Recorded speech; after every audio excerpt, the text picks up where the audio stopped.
Welcome to High Truths on Drugs and Addiction, where national experts bring you facts and answers. I'm your host, Dr. Ronit Lev, an emergency and addiction doctor who has served at the White House and still practices on the front lines. Right here on High Truths, you will learn from experts from around the globe and around all aspects of drugs and addiction. To grow this community of information and action, I hope you give us a 5-star review.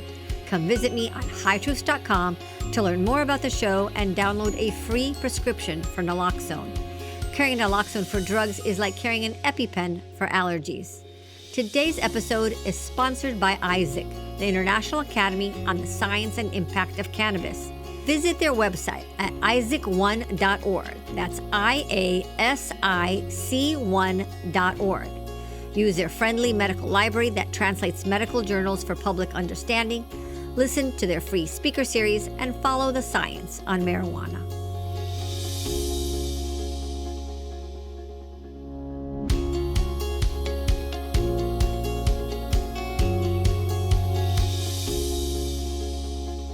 Hello again, High Truth listeners. Get ready for a pot conversation. I'm your host, Dr. Ronit Lev. Pot as in, hey, it's just pot. I want to reflect on patients in the emergency department who have various complaints, but their drug use is often ignored as the root cause of the problem. That happens with patients with all sorts of drugs, but for some reason, pot gets dismissed the most. I've observed this phenomenon in medicine over the years. We don't like to confront patients when they have unhealthy habits, especially drug use. And when we do not confront patients, we fail in two ways. One, we fail to give patients an opportunity to make a connection between their drug use and health. And two, we fail in the opportunity for them to change and improve their lives. It's risky to confront patients. They may get mad, give you bad reviews, complain, and leave your practice. But I've learned it's a risk worth taking. And it's an important part of healing. I take that risk in every patient when I have the opportunity. I treated a woman who had a rapid atrial fibrillation. It's an erratic heart rate that needs cardioversion. A shock to the heart is what she needed to fix her rhythm. Our team delivered that electricity with some sedation and voila, fixed her problem. Her heart was beating regularly. Easy peasy in terms of medical care. But this woman also had a strong odor of marijuana on her clothes that I could smell through my N95 mask. She was bewildered of why this rhythm kept happening to her, although she took her heart medications. Many doctors may just be quiet and ignore the association of marijuana and her cardiac emergency. But I took the risk of having a difficult conversation. I told her that marijuana is affecting her heart. I explained that the American Heart Association has a warning about marijuana and heart health. She could have yelled at me, how dare I judge her cannabis use? But her eyes were opened wide as I spoke with her, and I could tell she took it to heart, pun intended. I told her addiction is real, not easy to quit, and she may have withdrawal, which was also worth the effort. She was extremely thankful and grateful. No one ever told her that before. I take the risk and have the same type of conversation with patients with cannabis hyperemesis syndrome or scromiting, psychosis and mania, dizziness, depression, agitation, stroke-like symptoms, and anxiety, all potentially caused by marijuana. I ask patients to take a cleanse and see if they feel differently after 2 weeks of withdrawal and then a period without drugs. Prevention in healthcare is important. It doesn't take a lot of time to have that conversation. We do that for eating healthy and for exercising, and I add that drug prevention message in regular patient care. If kids under the age of 25 are using, I mentioned the growing brain. And older patients who use marijuana, I have them check their prescription medications for interactions with cannabis, THC, or cannabidiol, CBD, so they're informed. If parents use, I warn about pediatric poisoning and the importance of locking up marijuana, like locking up opioid prescriptions. If drivers are using, I mentioned the 4.5-hour rule for waiting after smoking before driving, and even longer for edibles. I learned from history. At the peak of the opioid prescription epidemic, doctors were reluctant to say anything when they saw their patients were doctor shopping or taking too many opioids. They didn't want a fight or a bad Yelp review. And what happened? People died. When you stay silent, it's a deadly consequence. Understanding that people could die motivated me to warn patients, even have difficult conversations, as it was important to have that intervention. So I learned how to say no nicely. Some patients were angry. One or two complained about me to administration, but many were very thankful because no one ever told them that. I learned that taking the risk of a difficult conversation is worth it. It could change someone's life. It could even save a life. What about marijuana? Is it just pot? Or should we have the important and sometimes difficult conversations when we see harms of drug use?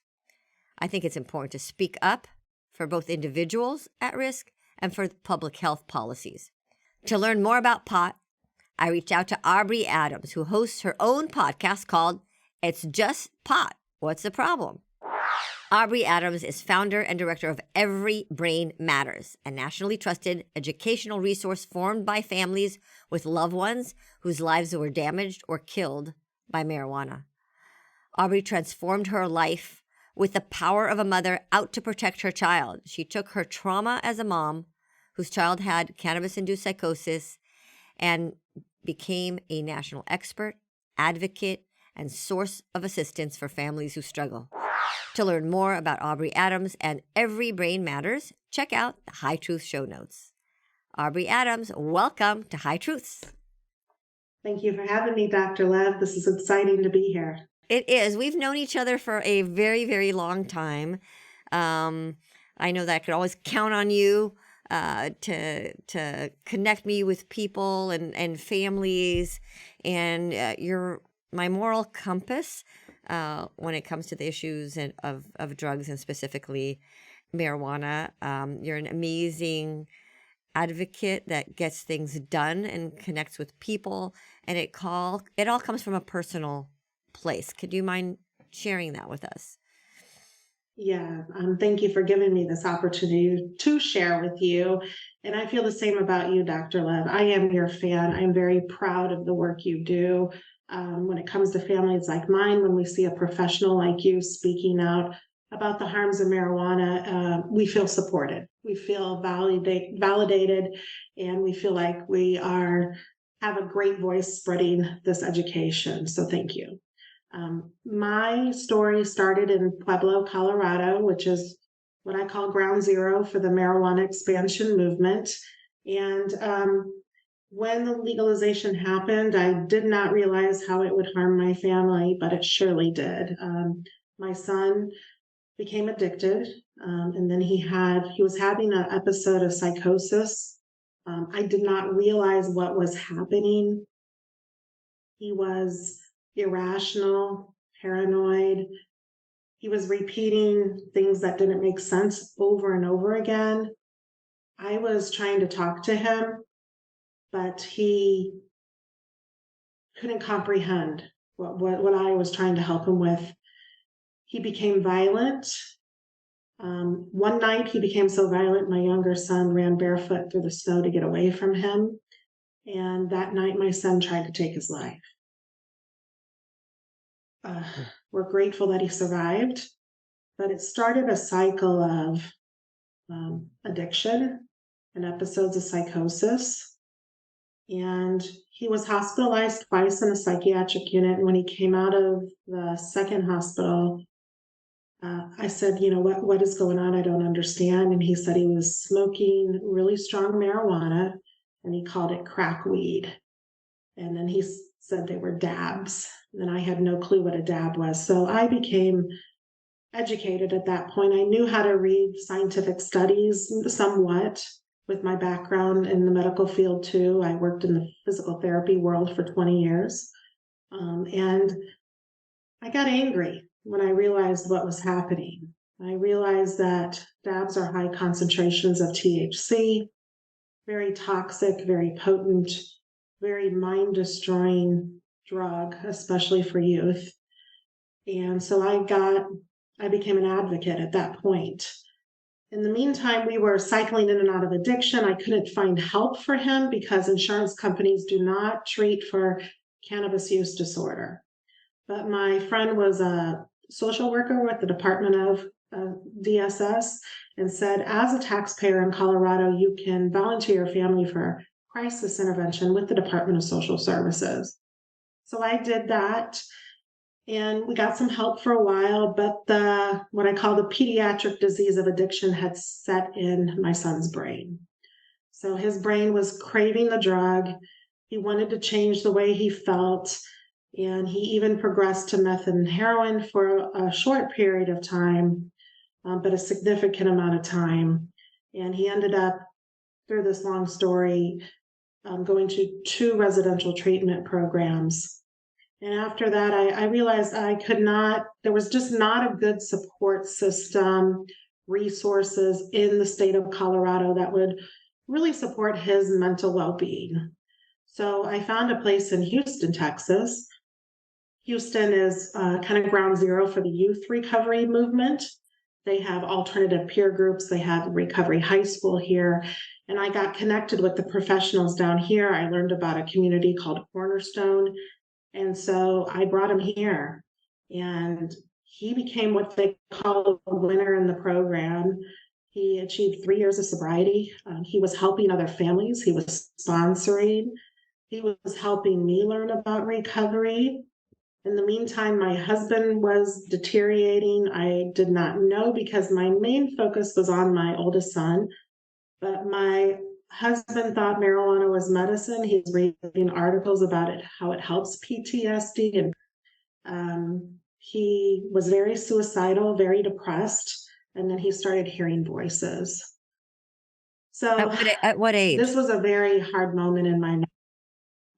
My husband at the time, this was 2016, and he is 52 now. So let me do the math real quick. Well, no, 8 but that's years a red ago. flag. A 52-year-old man doesn't just get psychosis and hears voices out of nowhere, right? Correct. That is an external event that's reversible usually if we And get to the source of the problem. yes, and thank God his work put him on probation. They suspended him from his job, and they told him, "You got to be drug free to have this job." And so that was the driving factor for him to get help and to But that start taking. shows it, and I've seen that a lot. And even with my extended family, that people have used marijuana forever and it's fun and it's good and it's not a problem. And then they end up in the emergency department in psychosis. And if somebody doesn't make the connection, like you have a reversible mental health crisis. If nobody says to them, this is because of marijuana, then they'll go on and think that it's something else and, keep going to doctors or be labeled with a permanent mental health condition. But if at the core we figure out, wait, this is from an external source, right? It could be marijuana, it could be from your steroids, but it's not your underlying innate mental health. So it's fixable. Correct.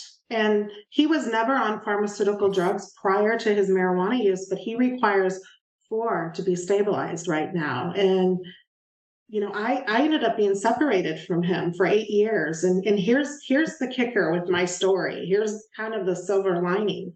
We have been separated for 8 years. I took the kids to Houston.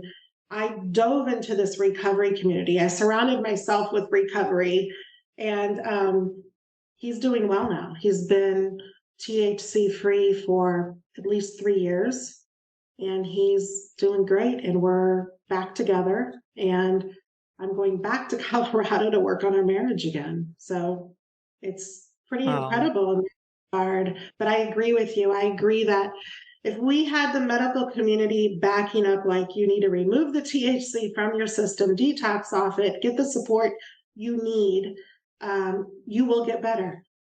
You will get better. Yeah, especially as an older adult. The problem is with teens and young adults, if you continue doing that and don't take out this exogenous source on your brain, then it can become permanent.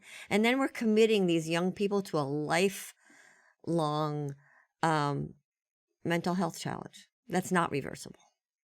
Well, and I have to share with you, and I know this is further down my story, but I run support groups for family members that have loved ones with marijuana addiction. And I can tell you that this permanent psychosis is happening in adults too. I am in touch with many families that maybe the husband was kind of a marijuana user here and there throughout their life, and they got a hold of this, what I call industrialized marijuana, the high concentration, and now they're schizophrenic. Right. Yeah, it's devastating. But I love hearing the power of being a mom, where you don't give up on your kid, in the worst moment, where your son has this, violent episode, leaving your other child running in the snow. You figured out a way, you researched the whole world, and got him out of Colorado to Houston to recovery, changed your entire life around to save your child. And I'm always inspired by the power of being a mother. That Yeah. is true. I got really serious that I realized that my son's life, his mental well-being was at stake, and I needed to do everything I could to get in the way of his marijuana use or any drug use, any self-destructive behavior that he was having. But when I read the research about the pathway to permanent psychosis, I got very serious and I got very focused and knew that as his mom, I need to provide the healthiest environment with the best boundaries around him that I could. And I'm really happy that your story has a happy ending because, sadly, we know many families that they continue to struggle or have a permanent loss. I Go can ahead. tell you that my son is he is not out of the woods, is what I would say. He's not the same he's ever been. After the 3 years of sobriety, he decided he wanted to use again. And that was just devastating because I thought at that point he really understood what marijuana did to his brain. He has very high anxiety, but he went back out and he relapsed. And we didn't see him for 2.5 years. Oh, That was everything about the disease of addiction is hard, but watching him do that, knowing I had no control over it, made me grow a lot. And I dove deeper into my own recovery program. And I think that's one thing that parents don't understand when they're going through this with a loved one, with a child. The best thing they can do is start working their own recovery program because it'll teach them a lot about the disease of addiction, the behaviors that come with it, and what they can and they can't control. And then the healthier the parents get, the greater the chance the child has to recover long term.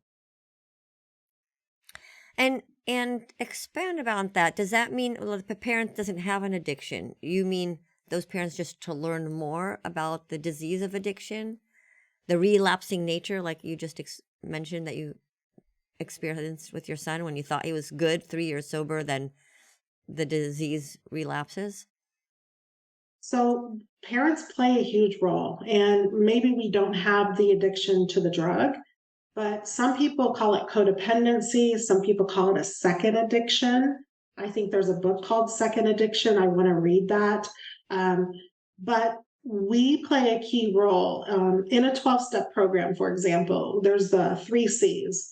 We learn as parents we didn't cause it, meaning we didn't cause the disease, we didn't cause the addiction, we can't control it, and we can't cure it. But the 4C is we can contribute to it. And we need to figure out to contribute to it positively or negatively.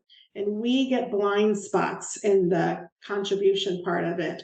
So going to recovery meetings, getting a sponsor, and working our own program, meaning we are working the 12-step program, those blind spots become clear, our boundaries become clear, and we find more peace in the process. And the more peaceful we are, the more healthy we are, the better we can show up for our loved ones and not be so reactive, but respond appropriately to their behaviors of self-destruction. And it's a lot to learn. So I started working the 12 steps since 2016.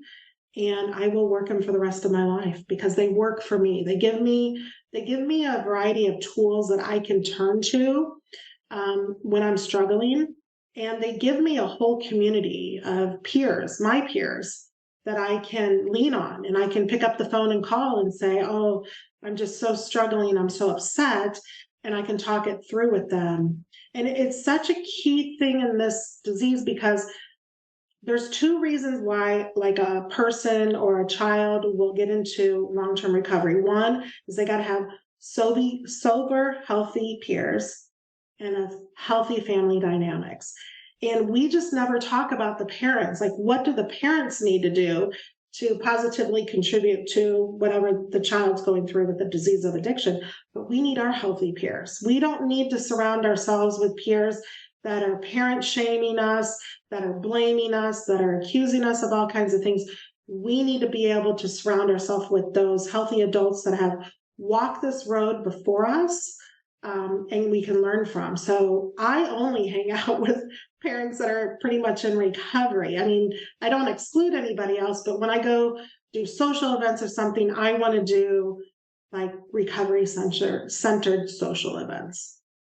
That's fascinating. So parents themselves who don't have a substance use disorder are doing this 12-step program for themselves so they could be better parents and support for their children. That is correct. That sums it up in a nutshell. We take the focus off the child and the disease, and we put the focus on ourselves and how we can take care of ourselves through this process, which makes us healthier. It Now, makes us is this show a up. different 12? This is not the 12-step program that have patients in the emergency department who come in drunk and they, okay, well, I'm going to go back to some meeting. Is this a different special type of meeting? So the 12 steps are the 12 steps no matter what fellowship you go to, but like Al-Anon was developed for family members that have loved ones with alcoholism. Nar-Anon is for people that have loved ones with drug problems. And we have now Mar-Anon, which is for people that have loved ones with marijuana problems. So technically, the 12 steps are the same for the user or the family member. We just kind of look at it different ways. So the user is looking at it as, I thought the drug was my solution, but it wasn't. And then we look at mostly the parents, we work the 12 steps, so we're not trying to control the user and trying to shame them into doing what we want them to do, because we want them to stop using the drugs. We want them to be healthy, and we really have no control over that. Wow. That's powerful. So anybody who's listening who's facing this as a family member who wants to help somebody, that's the resources. And again, Mar-Anon, and you have several thousand members and meetings on this, right? I mean, this is a huge need. Yeah, we do. And I realized I used to go to Al-Anon meetings, and I would show up and I would start talking about my son's marijuana problem, and people would laugh at me. And so I didn't feel welcome in some of those meetings. And so I developed Every Brain Matters and started having support meetings there. And then my friend Bart Bright told me about, hey, do you know about Mar-Anon? I was like, yeah, I didn't know about Mar-Anon. I was like, what's Mar-Anon? And he's like, it's like Al-Anon, but for people that have loved ones with marijuana problems. I'm like, oh, brilliant. Because at that point, I was a host mom for youth in recovery. I was working a 12-step program. I'm like, Bart, I go, we got to develop this. So Mar-Anon was in existence, but it wasn't active. So the lady who had built the website said, here you go. Here's the website. Do what you want. So Bart and I started having meetings, and this was all during COVID. And we started with 2 meetings a week. And now I want to say there's like 13 meetings a week. It's amazing. Wow. So, but I do run a meeting every Saturday morning. It's specifically for family members that have a loved one with cannabis use disorder or the addiction to marijuana, or have cannabis-induced psychosis. So Mar-Anon is specialized. Marijuana is different from the other drugs. We have the CIP, the cannabis-induced psychosis. We have the CHS, the cannabinoid hyperemesis syndrome. And there's different behaviors and different responses the parents need depending on what their loved one or their child's going through. So we have really provided a great connection. And I draw my strength from those groups. I will be going to meetings for the rest of my life because I need to, because I am a codependent. I do want to fix things. I do want to control things, but I know the only person I can control and fix is me. And so it's a great way for me to stay healthy mentally. That's great. And shout out to Bart Bright, who's both of our friends. I'm really inspired by his outreach as well. And Every Brain Matters. Tell me about that. So Every Brain Matters was inspired by me, by Dr. Christine Miller, when we were doing a rally to oppose the legalization of marijuana in Sacramento, California, way back in 2016. And she was educating me a lot about the brain. She is just amazing. And I was just absorbing it all because I just couldn't believe what I was going through with my family. And she said to me at some point, she goes, well, Aubree, every brain matters. And I was like, that is so true, because what happens in the brain predicts the behaviors, right? And then we were seeing the increase in violence, homelessness, all this stuff was happening. And I'm like, what is our country doing to our people? Why are they increasing accessibility to this drug? And not only are they increasing accessibility to marijuana, but they've changed it. They've made it more potent. They made it more accessible, and they've covered it with sugary flavors to mask how foul it would really taste if they just consumed it. So I had this dream of developing an organization called Every Brain Matters, and it took me a few years to find a logo that I loved. But my friend Julie Schauer was like, Aubree, when I found that logo, she's like, go for it. Go ahead and develop it. I'm like, yes. And the purpose of developing Every Brain Matters was to get parents to speak up and advocate and say these policies are harming our families. But I realized the families that were coming forward needed support. They just couldn't come up to the table and start advocating. They needed support. They needed resources of recovery.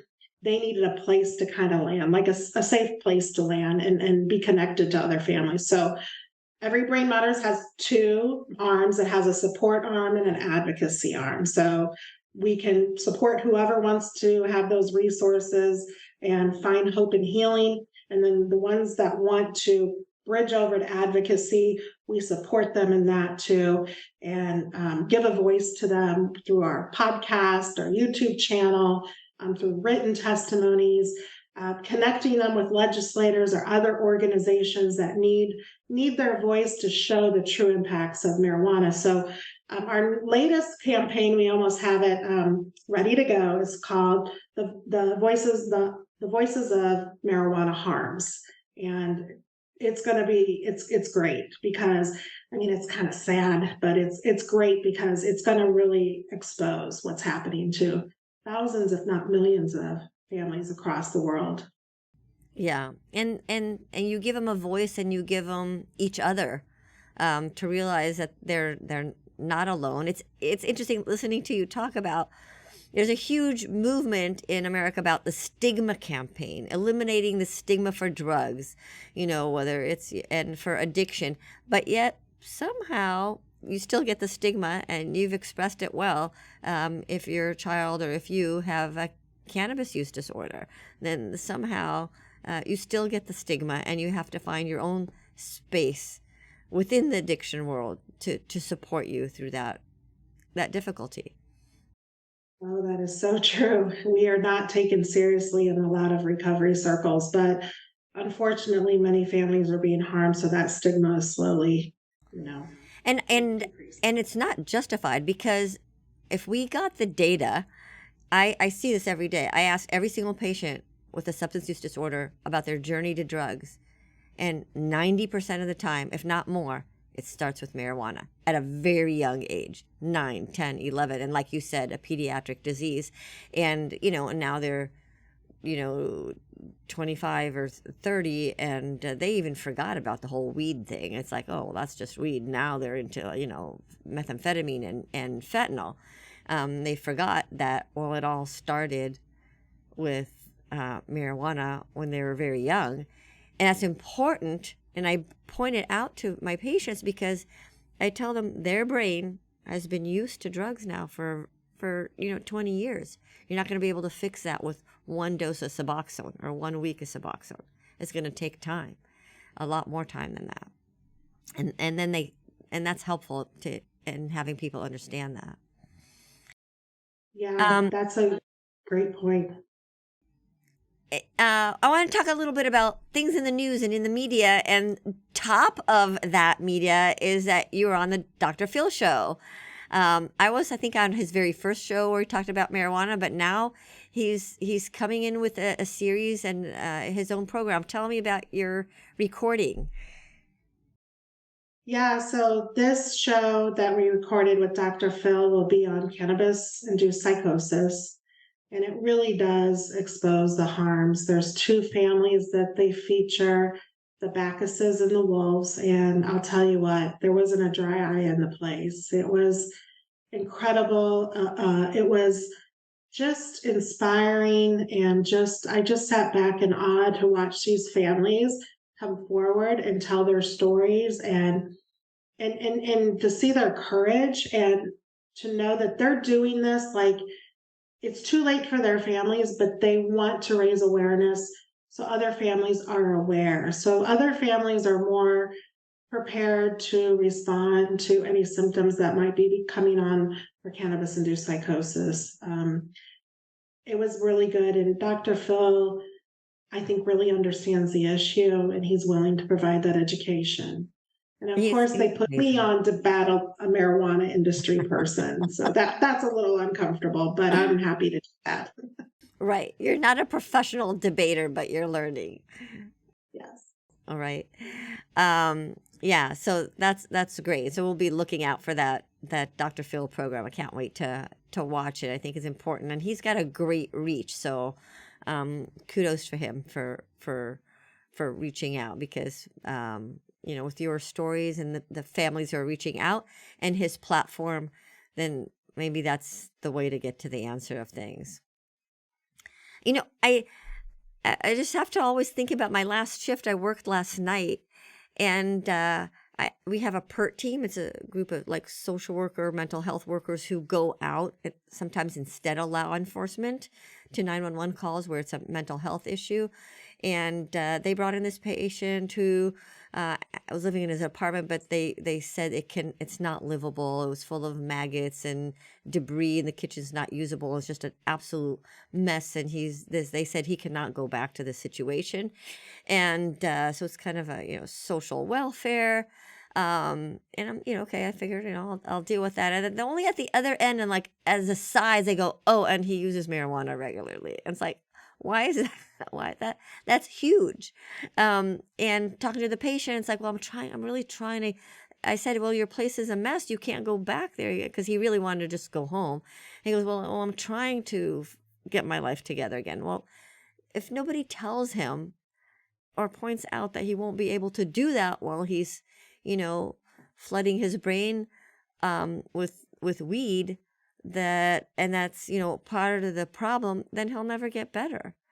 And I said that to the mental health workers, saying like, hey, you just mentioned that as a side, and I pointed it out, and I showed him a story that Jim Avala just did. He's doing a 4-part series where he's showing cannabis-induced psychosis and the transformation that people have had. And they said, yeah, you're right. We see this all the time. So we're seeing it all the time. We're just not making the association.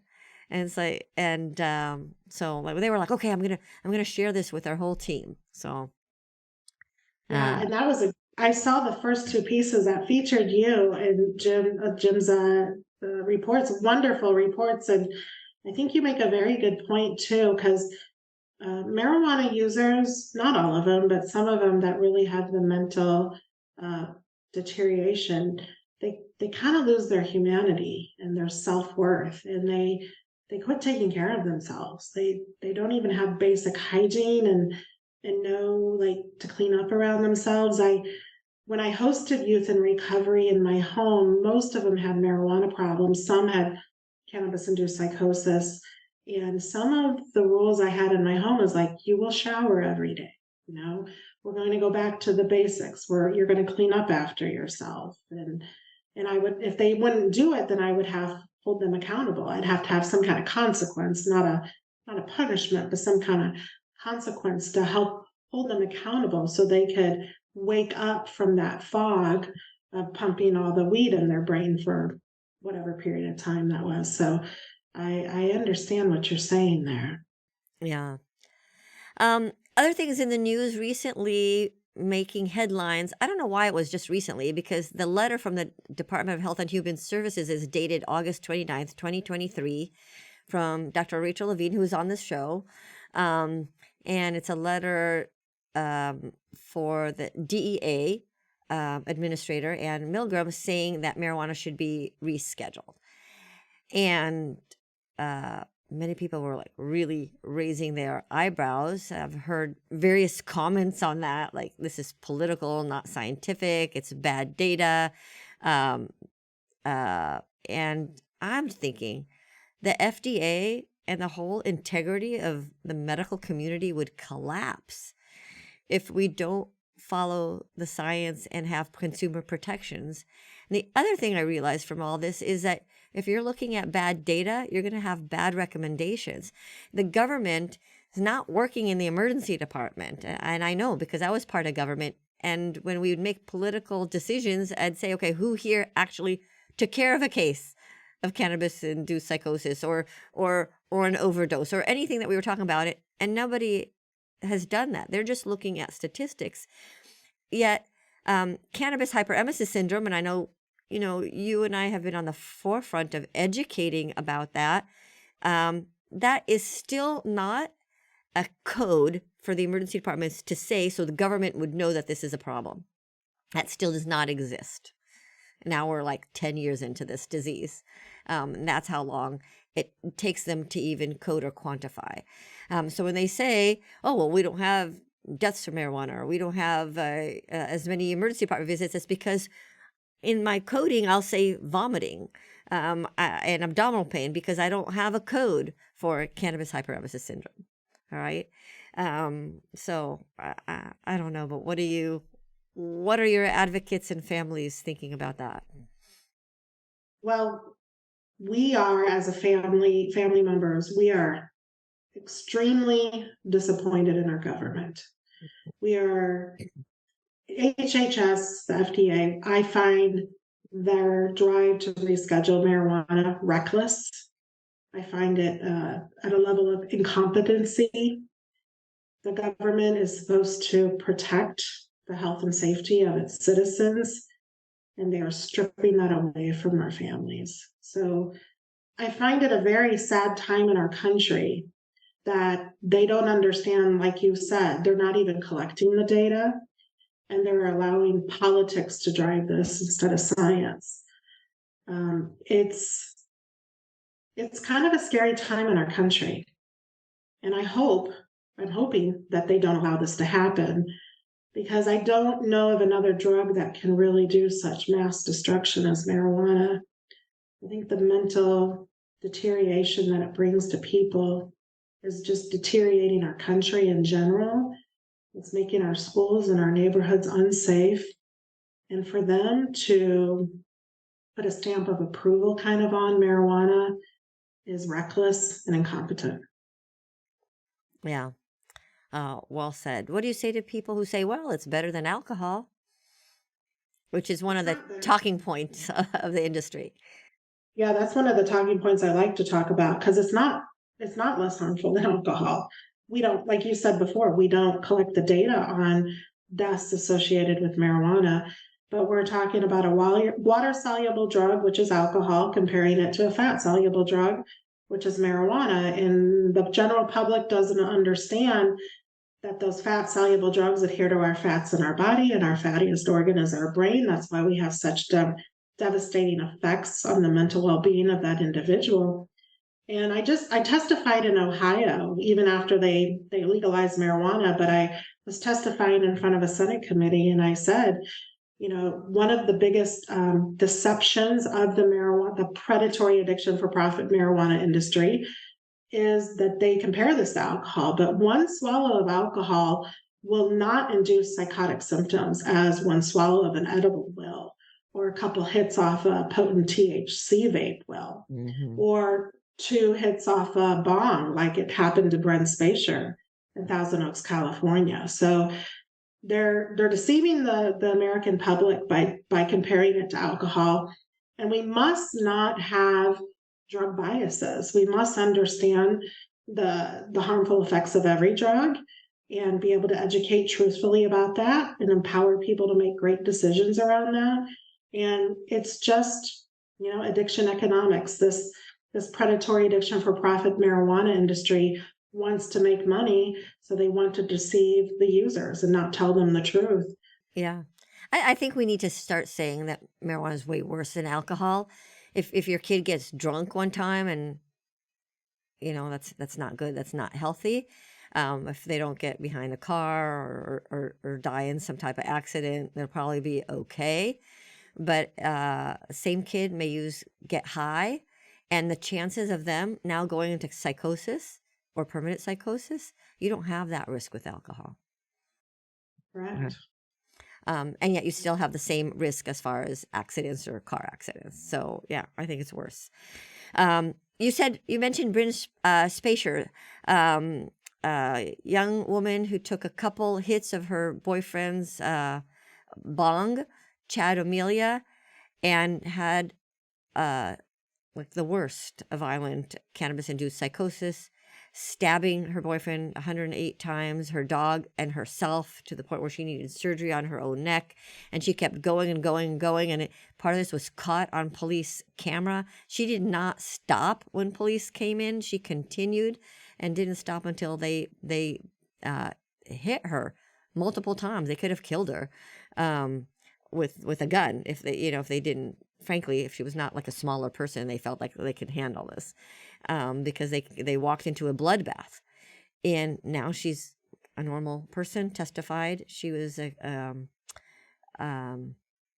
convicted of involuntary manslaughter. And the controversy now in the news is that the judge gave her 100 hours of community service, and that led to very provocative comments, that I read regarding this article. Some people say, well, that's crazy. That can't be true. Nobody gets that sick from marijuana. Some people said if she was a man, she would be in jail, that it's because she's a cute girl. Some people say this is a license to kill if you can, use drugs. And my favorite statement is the people who needs to be in jail for murder are the legislator, the governor, and the industry that failed to warn the public and to have public health protections. Oh, yeah, I kind of agree with that. I mean, we all play a part in this issue, but the governor of California and the legislators play a huge part, not even to put warning labels on the products. I mean, that's incompetent. I mean, every job I've ever worked my whole life, if I was that incompetent, I get fired. It's ridiculous, or at least written up or reprimanded or something. But I think this Brent Spacer trial is historic and really shows why marijuana should never be promoted.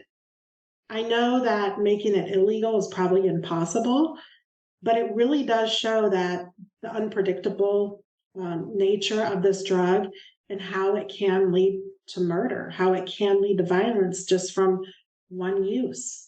That's not a drug you need to be promoting as a recreational drug or even calling it medicine.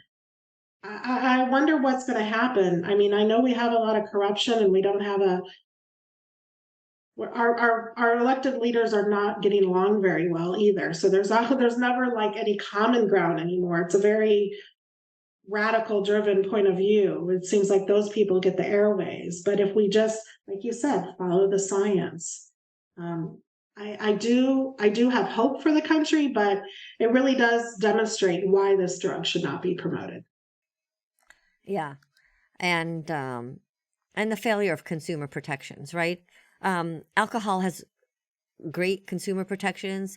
Tobacco took a while, but there are, great campaigns, and it's not cool to smoke now. Our cigarette smoking rate now is like 11% at the peak in 1963. It was like 42%. That's so tobacco is uncool, and sadly, we've replaced it with even worse things. Yeah, yeah. And I hope Brent Spacey and the Chad O'Melia family file even more lawsuits moving forward to hold the other people that play a part in this accountable. I don't know what will happen, but yeah, we did. We don't have any consumer protection on the marijuana. We just have all these propaganda campaigns everywhere about it, all Right. these false dichotomies. Yeah. And what strikes me also is that Bryn's case is, it is historic, and we're making it historic, but it's not rare. This was a trial, so we were able to see that she had only cannabis and no other drugs, and there was a dramatic case, and so it's very clear cut. But really, every day in the emergency department, I see the families that you work with have cannabis-induced psychosis, and it maybe didn't end up, with 108 stabbings, but it could be violent. I think the same week I learned about Bryn, I took care of a woman who was slicing her neck and her body because the voices told her she needed to do that in order to save her boyfriend, and she followed those orders. And I'm in the same boat with you, Dr. Lev. Every day I'm talking to new families. They refer people to me that are in crisis, that have loved one with cannabis-induced psychosis, and the family's like, what do? We have no clue what to do. I took one phone call this morning. A young man who had multiple psychotic breaks got into recovery, but was eventually diagnosed with schizophrenia, but decided for some reason he was going to smoke weed again, and he's totally psychotic, delusional, accusing family members of horrific things. And they're like, we're afraid this is going to affect our job. He's out there saying this on social media and accusing us of things we didn't do. And then I have the rest of my day, I have 2 more families I'm scheduled to speak to about their loved ones with cannabis-induced psychosis too. So I get on the phone with them and hopefully give them 2 or 3 resources where they can start to kind of walk through this crisis. So it's the individual and it's the families too that are affected. And every day I get either a new message or a new phone call. And I just published a story on Every Brain Matters. I'm not going to mention his name because he shared a very impactful story. He's a veteran from Afghanistan. And when he smoked marijuana, it put him back where he thought he was in Afghanistan and he was in hell. And he got a gun and he shot his girlfriend and both of his dogs. And he found himself in his driveway with the red dots on his chest where the police were going to kill him with the gun in his hand. And he got on the phone with his girlfriend's mother, and for some reason he dropped the gun and he survived. Thank God the girlfriend survived and only one of the dogs survived. The other one passed away. But this happened a year ago to him, and he's still trying to figure out how to recover from this. How does he accept and forgive himself for what he did? So he's contacted Every Brain Matters and said, I think I need to use my voice. But then when he comes forward and he uses his voice, then he's reliving it again and he's re-traumatized again. So he let me do his written story, and then he said, well, I might do a video interview with you. But I've had 2 states reach out to me since I published his story. I think it was on Wednesday I published his story. They want him to come to the states and testify in front of the legislator. And so now I need to approach him and say, do you think you can do this? Can you come forward in front of a body of people and tell your story and try to stop these reckless policies that these states are passing? And he has to put his mental well-being first before he decides whether he does that again, if he wants to keep reliving this over and over again. So it's hard. Yeah. It's hard. I hope you could help him And there's an art that you have mastered of helping patients and families in crisis, and because I'm sure it takes a personal toll on you, um, but hopefully you get strength from that as well because you're helping so many people. I sure do. I sure Yeah. do. Legislation, we've seen a lot of failures. um, the Farm Bill and the intent of legalizing hemp has now legalized all these Delta products that have never been tested in rats, and they're being tested for the first time on our children. California's, frankly, failures in labels and candies and even labels on prescriptions we want. Where Tell us in your experience where you've seen successes. Where are some role models, something positive? Oh boy, I haven't seen much success with the hemp. Are you asking about the hemp And policies any type of legislation now that is protects the public, from the hemp from and the has from any type of marijuana, like THC potency limits or limiting advertising for on children or anything like that? Well, I've seen Vermont put a potency limit on, and right now what's happening in Vermont is they're trying to take that away. They want full 99% THC. So the small group of professionals there are combating that, and they had called me to help them a little bit too with that. And I haven't seen much successes, Dr. Liv. I got to tell you, I hate to be negative, but I haven't seen much pushback in that. I think Colorado did ban Delta 8 THC, but I'm not sure about the other variants. When I testified in Ohio, Jay LeBlanc, who is a great advisor of mine, and I know he advises a lot of people on the hemp issue, he made language for the Ohio bill that would get rid of all those synthetic THC hemp products out of their marijuana legalization bill, and they denied it. And I just don't understand why they would do that. If they say marijuana is natural, but then they don't want to ban the synthetic products.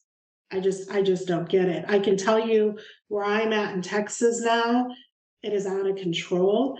I'm working with a doctor here who's talking to legislators to try to outlaw all the THC hemp variants products that are pretty much on every corner in Texas. Every strip mall has a smoke or a vape shop. And I tell parents and I educate people that technically marijuana is legal in the state of Texas, and they don't believe me. Well, and then I take them into one of these smoke shops and I show them. And I show them the difference between a Delta 9 THC products and a Delta 8 or a Delta 10 product. And what one of the family members I spoke to, what we have come to the conclusion is THC is THC is THC. It's addictive, chemical, it causes psychosis, and it is toxic. And you will have the same reactions from a Delta 9 THC product that you can have from a Delta 8 THC product. And what's more devastating about this loophole in our 2018 Farm Bill with these Delta THC product variants is that most of them are put in candies with sugary flavors. Most of them are put in vapes with sugary flavors to mask how foul and toxic they truly are. And that is a deception, because I really feel that kids or anybody who would put that vape to their mouth and toke on it, if it wasn't for that sugary flavor, they would spit it out. Yeah. Yeah. Again, and for a country that's obsessed with consumer protections, you see labels on everything from your food to your mattress to your golf balls to watching a TV with flashing lights, a movie. We ignore that completely when it comes to drugs that are being sold again at the mall. Yeah. Yeah. Yeah. Yeah, we don't understand. Bluebell ice cream is a big thing in Texas, and there was a few people harmed, maybe like 11 people harmed, and they pulled all the Bluebell ice cream from the shelf in Texas, all of it. I Yeah. mean, it was all over the news. you don't consume this, pull it, can harm you. But when it comes to these THC hemp products, Right. But here's some Delta 8 that was never tested on anybody. It's like the new synthetic product that people have died from. And yet you could just buy it because of loophole regulations. Amazing that we haven't closed that. yes. What do you want the public to know? I want the public to know that these marijuana policies are reckless and families can't compete against this powerful industry.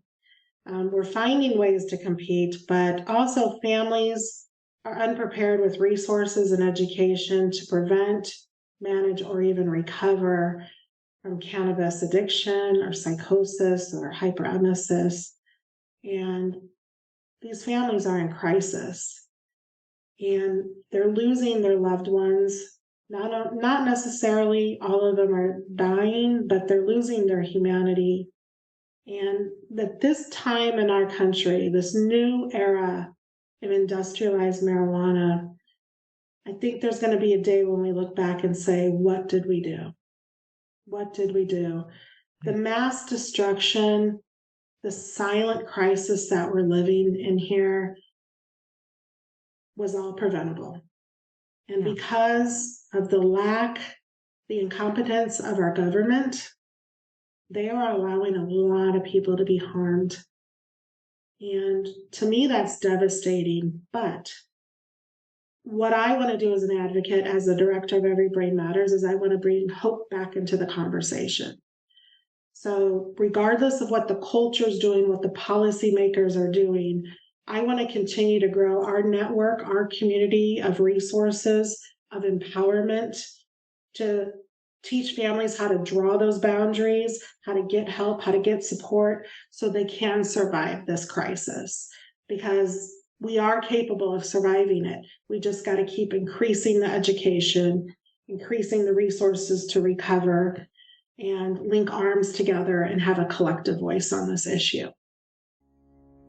Thank you. And I really want to promote you, Aubree. Every Brain Matters. What a great resource. Anybody who is struggling out there, family members, that's a great resource to go to. Aubree, you put out the very first brochure on cannabis hyperemesis syndrome, I think 2 years before I had one that was, automatically in the computer at our hospital. We would see patients with cannabis hyperemesis syndrome and I'd have nothing to give them, and I used the brochure that you created. So resources that are, again, way ahead of the medical community and getting on board of understanding what this disease is. Promote Maranon for families who are struggling as well, and your podcast. And I love the names that you come up with, like Every Brain Matters is so creative, and also It's Just Pot. What's the problem? I love that as well. Thank you so very much. And thank you so much. Thank you, Aubree, for helping, the kindness, the empathy that I know takes a toll on you, but you give and you don't stop. I love that resiliency. Again, you and the families that you work with are the reason I do what I do, and I can't thank you enough. We can't thank you enough either. We are your fan. We appreciate you and everything you're doing. Keep up the great work. Thank you for listening to High Truths on Drugs and Addiction, where you learn from experts from around the globe and around all aspects of drugs and addiction. This week's episode would not be possible without the generous support of our sponsor.